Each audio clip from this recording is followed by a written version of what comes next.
Yo, what's up again? Bring y'all back another video today, guys. My Hero Academia chapter 289 was complete fire. I loved it. We got a lot of information. We got Toga's decision on what she's going to do, the conclusion of her and Ochako's fight. Whew, we see Tomura is not really giving up on this thing despite him being injured. So, but first, hit the like button, hit the subscribe button, and give away 100 subscribers, guys. We're almost there, 28 more to go. I'm excited. And who knows, I might just do a special video at 100 subscribers, guys, about my favorite anime and what I like about it. So, who knows? We get there, regardless, the giveaway's there, but if we get there, we also might get that video. So, let's get there fast, guys. I appreciate everybody who's been rocking with me so far. But let's get into this chapter review, guys. So, Lita is running with one of the big three at UA, Nijiri Haido. And they were shortly deployed at the Gigantomachia. I was saying this shit right earlier, guys. I'm sorry. Gigantomachia. Gigantua. I'm gonna call him Gigantua. I like that name for him. It's easier to pronounce for me. Old big dinosaur looking guy.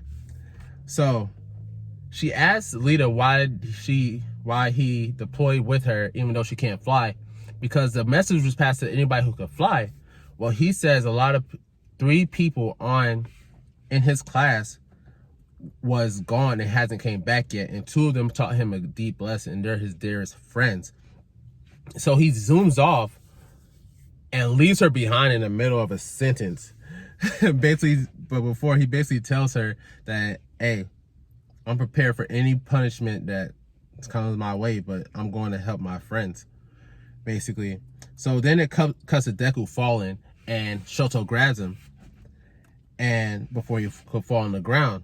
So Deku, Bakugo, and Endeavor are still alive. They're just hurt badly, but still alive and kicking. Well, not kicking, they're probably just like barely breathing, but they're alive nonetheless. So he decides to administer first aid, but when he's doing that, Tomura Shigaraki is like has these pillars out his back, like keeping him in the air, and he's just still standing. And All For One is trying to tell him, like, you are too injured to fight, you got to retreat. And Tomura was like, nah fam, you not the boss of me, I ain't going nowhere.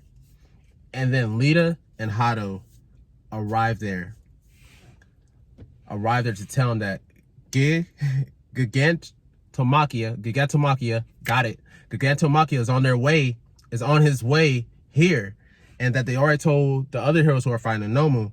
So them warning them is basically like, hey, we need to get everybody and get out. Like, bump all this, we need to get out, because once that dude gets here, he's like an unstoppable force, especially with everybody injured the way they are. They won't be able to do anything against Gigantomachia. So with that being said, Shoto tells Lita to get the Deku, Bakugo, and Endeavor out of there. Like, they're injured, they can't even fight no more. But Deku, you know him, he's listening to, like, he's not being smart right now. He's like, he has to stay because Tomura is the one after him. So he has to stay, or else he's just gonna follow him with the others. Which I get it, but like, dude, you need to go somewhere and recover for at least a little bit, because like, you're really useless right now. You're just gonna get in everybody's way. So, but Shoto notices that Tomura's healing ability is basically like shit right now. Like, his healing is basically done. He's barely healing right now. So you look into the panel, you see Shoto's eyes. It's like, Shoto, I think right now how Tomura is right now, his healing's not there right now. Shoto actually has a chance to defeat him and bring him down. And I think that's what that panel is for. So it cuts to Ochako, what we've been waiting for, the conclusion of Ochako and Toga fighting. Toga tells Ochako while they're fighting that she wants to become people she loves, and that's why she wants all their blood, because she wants to drink it to become them. But she can't, but when she swallows that desire, it builds up until she can't stand it anymore. And it's hard for her, and she admits that it's hard for her to live like that, but that's just how she is, and others are not like that. She knows that. And she said some lady told her that her normal was sad and miserable and that lady tried to kill her. And she tells Ochako, you know what I did with the lady? She said, I drank your blood, became you, used your quirk, and dropped her from the sky. Yo, that pissed Ochako off. Like, why would you do that? I will never, like she said, I will never ever think about picking someone up and dropping them from the sky. And you see like Toga's face. But then she explained to Ochako that drinking someone's blood, like, not only changes her to them, also lets her use their quirk. So she kind of got an OP ability for real. Like, now that she knows how to use it, her ability is fucking strong as shit. But then it goes to basically she asked Toga, what is the point? Why are you telling me all this? And Toga, in that time, like, Toga had took something off of Ochako's belt. And Ochako reached for it and said, give it back. And she asked her, is this something precious to you? Which Ochako was going to say yes. And Toga says, well, Jin was like a precious big brother to me. And that her and Ochako are the same. She said, since she knows Ochako likes Deku, she always felt that. She kind of knows that Deku is the one who gave it to her.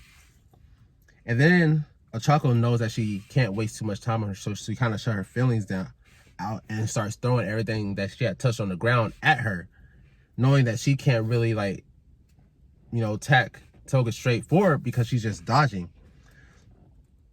And that's when Toga was like exactly to the point where I said before that she turned her feelings off. She said that that Toga herself had held her feelings in for so long, and when she was little, they told her to stop being her. So basically stop being herself, but it didn't work. Because when you shut your feelings on, it just grows inside. It grows more and it intensifies. And so that is what basically was wrong. No one told her that it was okay to have that kind of quirk and try to help her, like, really, you know, use her quirk correctly and not to kill people. But, you know, because people see people in that kind of light, it's like, oh, you're evil because you're doing this, but they're a little kid. You tell them they can't do that, but that's how they feel. You know, help them out. That's what turns them evil. And that's what turned her to the League of Villains. So that's when, like, Ochako basically got mad and was like, and tells her, if you're going to live as you please and threaten people, then you have to live with the consequences of your actions. And so that's when Toga basically looks at her and Ochako says, I thought so, bye-bye, and leaves. And Froppy comes, but, like, it was too late. Toga was already gone. She was already leaving. And that was with Gigantomachia really still tearing up the city. And Toga she believes, even because her and Ochako liked the same boy, that she could confide in Ochako about love, but I mean, she really didn't. Like, she went in a roundabout way, and I really think the communication would have been a little bit different if she actually came to Ochako in the right way rather than the way she came. So, but Ochako had noticed that when Toga was leaving, she was crying. And it's because, you know, she probably didn't want to go back to the league. She probably wanted a reason to stay and help them, or just a reason not to go back to the league. But I feel like she didn't get a good enough reason. But I also feel like it's probably her fault too, because she didn't come at them the right way.